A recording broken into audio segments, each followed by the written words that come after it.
Welcome to Luca is a Billionaire, where the only thing I invest in is your answers. You start by opening the image and duplicating the background layer so you can always revert. This protects your work. Next, zoom to 100% to judge edges and make a rough selection around the picture you want removed using Quick Selection or the lasso. Use the pen tool if you need a precise path. Once you have that initial selection, refine the edges with Select and Mask. This reduces halos and creates a cleaner removal boundary before you erase or fill. Now you remove the picture area and rebuild the background.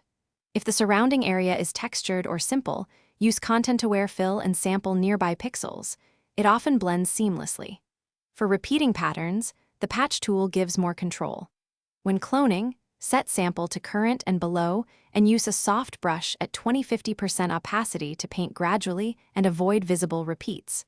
Always prefer a layer mask to hide parts instead of deleting. Because you can restore pixels later, finish by refining and checking the repaired area at several zoom levels so you catch subtle mismatches. Create a new layer and use the healing brush with Sample All layers to blend texture and color without harming originals.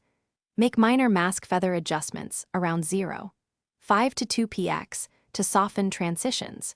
If you see repeating patterns or artifacts, undo and change the source area or use manual cloning to introduce variety. One key troubleshooting tip.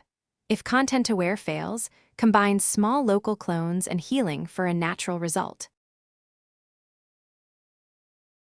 Thanks for watching and please subscribe. It's the best investment you'll ever make.